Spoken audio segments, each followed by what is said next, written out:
सलाम नमस्कार दोस्तों। बिहार विधानसभा चुनाव इस बार कितना महत्वपूर्ण होगा ये तो आपको थंबनेल देखकर पता चल ही गया होगा।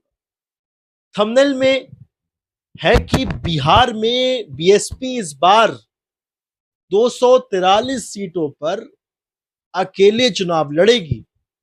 समीक्षा बैठक में इस चीज का ऐलान कर दिया गया है।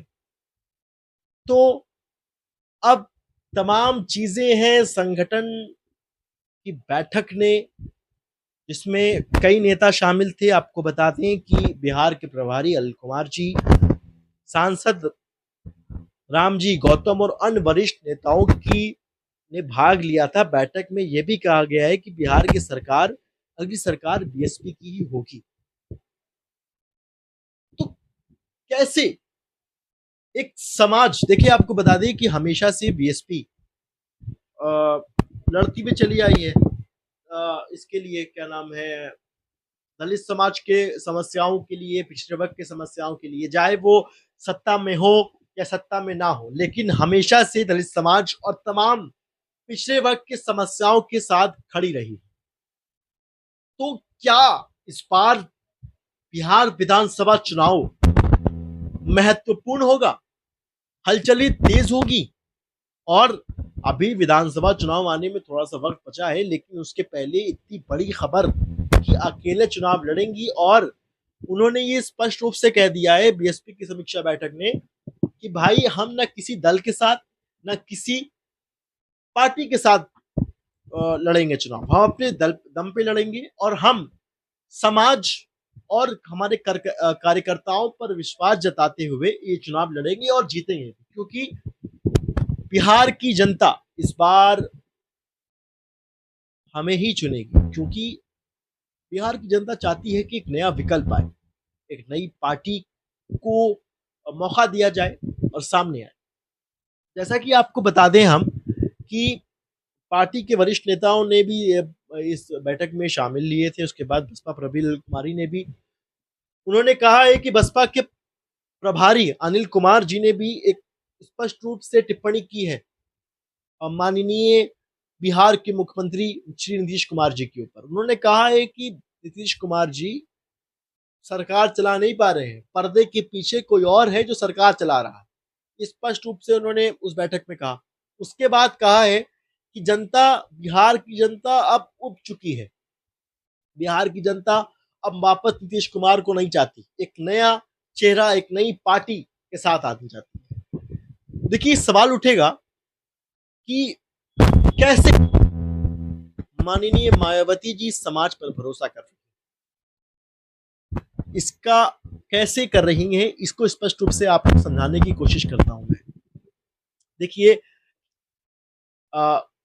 बीएसपी सत्ता में रही तो भी दलित वर्ग के साथ खड़ी रही, उनकी समस्याओं को सुनी। क्योंकि दलित वर्ग, पिछड़ा वर्ग एक ऐसा वर्ग है जिसके साथ भेदभाव किया जाता था, उनकी समस्याओं का समाधान नहीं दिया जाता था। लेकिन तब भी पार्टी ऐसे तबके के साथ खड़ी रही और अब भी पार्टी ऐसे तबके के साथ खड़ी है।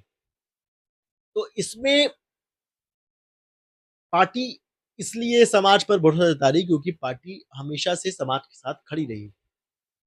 और ऐसा नहीं है कि केवल दलित वर्ग और पिछड़े वर्ग के साथ ही खड़ी, हर वर्ग के साथ, चाहे वो हिंदू हो, मुसलमान हो, क्रिश्चियन हो, सरदार हो, कोई भी तबका हो, कोई भी समाज हो, हर समाज के साथ खड़ी हुई। लेकिन मजलूमों के साथ उसने साथ दिया है और मजलूमों का ही हामी रही है और हमेशा से तमाम चीजें सरकार की तरफ से कही गई हैं। अब आपको बता दें, पार्टी ने स्पष्ट रूप से कह दिया है कि आगामी विधानसभा चुनाव कार्यकर्ताओं को टिकट दिया जाएगा, जिसमें संगठन की मजबूती और कार्यकर्ताओं का मनोबल बढ़ाया जाएगा। थोड़ा सा पीछे नजर डालेंगे तो 2020 का विधानसभा चुनाव बिहार का, पार्टी ने उपेंद्र कुशवाहा की राष्ट्रीय लोक समता पार्टी के साथ गठबंधन किया था। नतीजा तो आपको पता ही था। नतीजा क्या था कि एक सीट पर ही केवल जीत हासिल हो पाई थी, लेकिन पार्टी के साथ उन्होंने गठबंधन किया था। लेकिन इस बार बसपा का या बिहार का कदम विधानसभा चुनाव के लिए क्या रणनीति लेकर आ रहा है, कितनी हलचलें लेके आ रहा है, ये तो आगामी विधानसभा चुनाव ही बताएगा। लेकिन इससे पहले क्योंकि अन्य प्रमुख दल जो पार्टी हैं वो वोटों के बंटवारे का खतरा हो सकता है। पार्टी ने खुद को केवल विकल्प के रूप में नहीं बल्कि सत्ता का स्थायी विकल्प बताया है। उन्होंने साफ तौर पे कह दिया है कि बिहार की जनता अब उब चुकी है वहां की सरकार से और एक नया चेहरा चाहती है। नए चेहरे के साथ वो चाहती है कि वो कार्य करे। और देखिए, हमेशा से तब देखिए सरकार जनता तो हमेशा से सोच समझ के ही वोट करती है। लेकिन वोट करने के बाद पार्टी, देखिए वादे, देखिए हर दल में हर चुनाव में तमाम पार्टियां वादे करती हैं, लेकिन पार्टी पर वादों पर खड़ा उतरना ही एक सफलतापूर्वक पार्टी कही जाएगी। क्योंकि देखिए लोगों का ही समाधान होना चाहिए, उनकी समस्याओं का समाधान होना चाहिए, उनको किसी की दिक्कत ना होनी चाहिए और विकास होना चाहिए और धर्म के नाम पर बंटवारा नहीं होना चाहिए। ये तमाम चीजें हैं। तो पार्टी हमेशा से तमाम तबके के साथ, बीएसपी माननीय मायावती जी हर तबके के साथ खड़ी रही हैं, चाहे वो मुसलमान तबका हो, हिंदू तबका हो, क्रिश्चियन हो, सरदार हो, पंजाबी हो, हर तबके के साथ हमेशा से खड़ी होके आई है और उनके साथ एक ढाल बनकर खड़ी रही है। ढाल मतलब सत्ता में हो तो भी ढाल थी, सत्ता में ना हो तो भी एक दीवार की तरह उसके पीछे खड़ी रहती है कि ताकि ऐसे तबके, ऐसे समाज अपने आप को अकेला ना समझे। बसपा माननीय मायावती जी हमेशा उनके साथ खड़ी रही।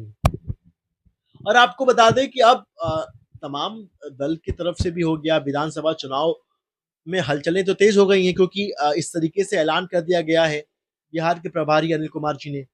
और साफ तौर पे स्पष्ट रूप से कह दिया है कि कार्यकर्ताओं पर विश्वास है और जनता पर, हमारे समाज और जनता पर विश्वास है और हम पार्टी लड़ेगी भी चुनाव और जीतेगी भी और बहुमत के साथ सरकार बनाएगी। क्योंकि पार्टी, जनता जो है बिहार की, वो एक नया विकल्प, एक नया चेहरा देखना चाहती है। तो इसमें आपका क्या कहना है? क्या बिहार की जनता इस बार माननीय मायावती जी को मुख्यमंत्री के रूप में देखेगी?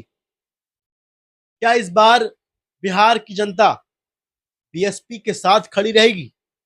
क्या इस बार बिहार की जनता और पार्टियां और दल के साथ ना होकर माननीय मायावती जी के साथ खड़ी होकर देश की आवाज बनेगी, जनता की आवाज बनेगी? क्या ये पार्टी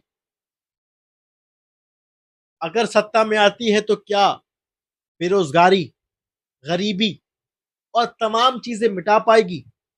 भरोसा तो जनता ने जताया था पहले भी और अब भी, और जनता हमेशा से बीएसपी के साथ भी खड़ी रही। लेकिन 2020 में केवल एक सीट पर जीत हासिल कर पाई थी बीएसपी। और इस बार देखिए क्या होता है। क्या बिहार की जनता बीएसपी के साथ खड़ी होकर उनको जिताएगी और बहुमत के साथ सरकार बनवाएगी? ये हम तमाम सवाल हमारे व्यूअर्स के लिए छोड़ देते हैं। इसको हमारे कमेंट सेक्शन में बताइएगा कि क्या इस बार बिहार में बसपा सरकार? साफ तौर पर आपके से सवाल पूछा गया है, सवाल पे जवाब दीजिएगा कमेंट सेक्शन में। और अगर हाँ, तो क्यों? बहुत बहुत शुक्रिया। हमारे चैनल को सब्सक्राइब करते रहिएगा, बेल आइकन को दबाइएगा और अपना ढेर सारा प्यार हमें देते रहिएगा।